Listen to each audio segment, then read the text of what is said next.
There's a moment on the far edge of a grass when a people decides to stop being who they are. It's the 13th century. A man stands at the northern rim of a great steppe and looks at a country he was never meant to enter. Behind him, in the south, is open plain, everything his people know. Grass reaches the horizon, with horses, cattle, and a wide blue sky.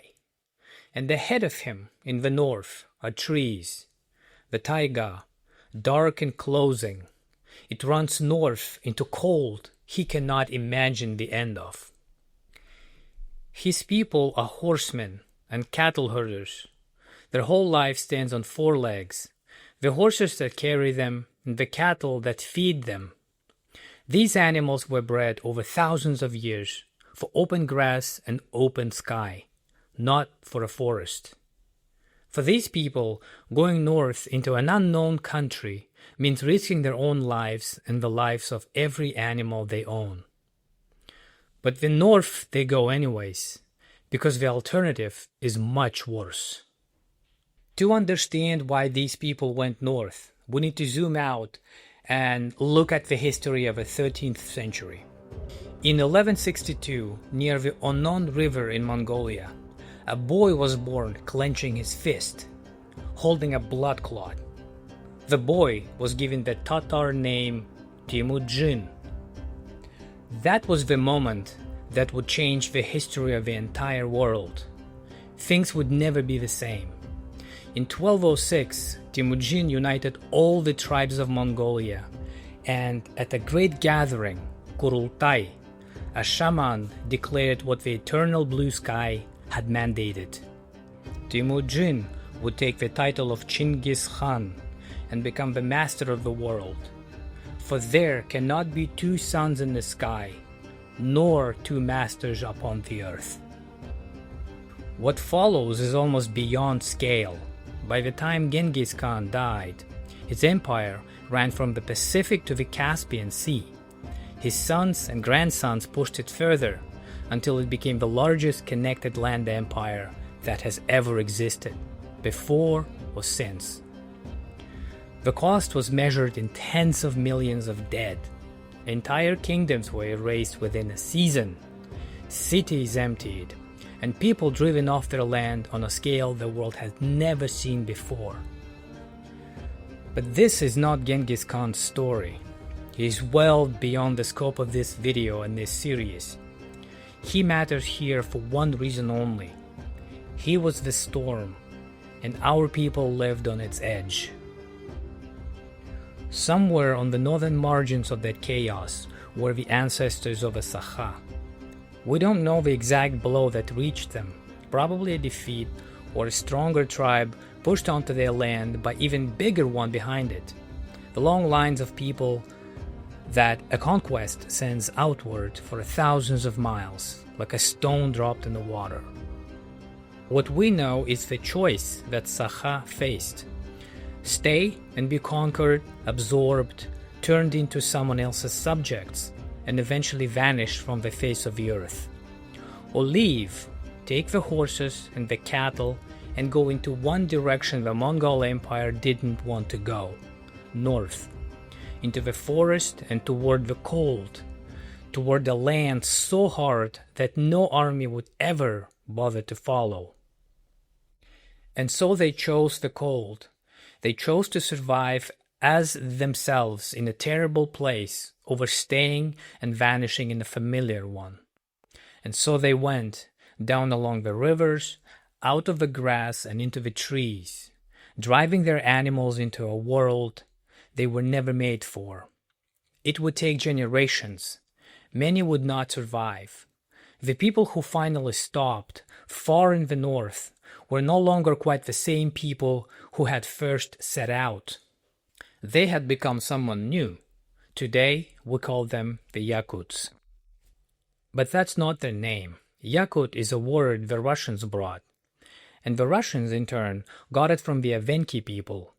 When Russians first pushed into this country in the 1600s, they asked the Evenki, who lived along the great Lena River, and the Evenki gave them a word, something like Yeko, or Yako, outsider or stranger.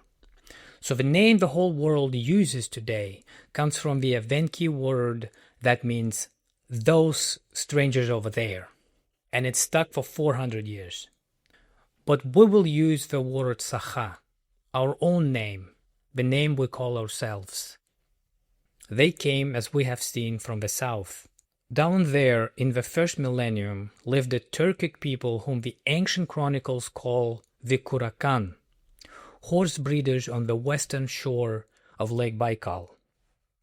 Most scholars believe the Sakha descend, in some line, from these people or their neighbors. The evidence is in the language.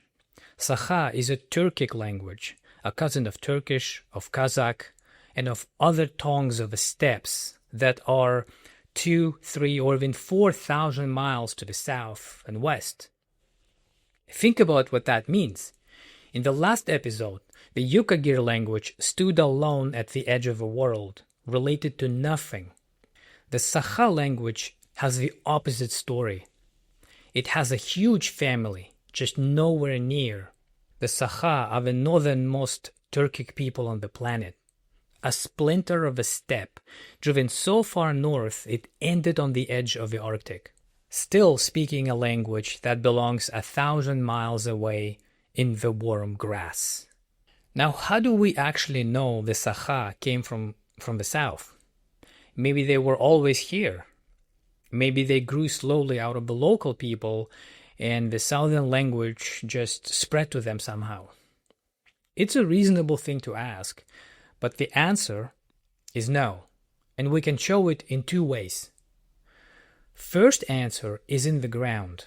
If you dig in the middle of the Lena Valley, and before the 1300, you find no trace of these people. No horse gear, no cattle bones, none of the iron tools of a mounted herding life.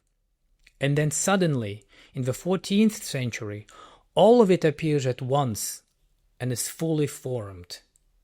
That shows not people slowly evolving in one place. That shows a people arriving. The second point is the blood. Geneticists have studied Sakha men closely, and they found something striking.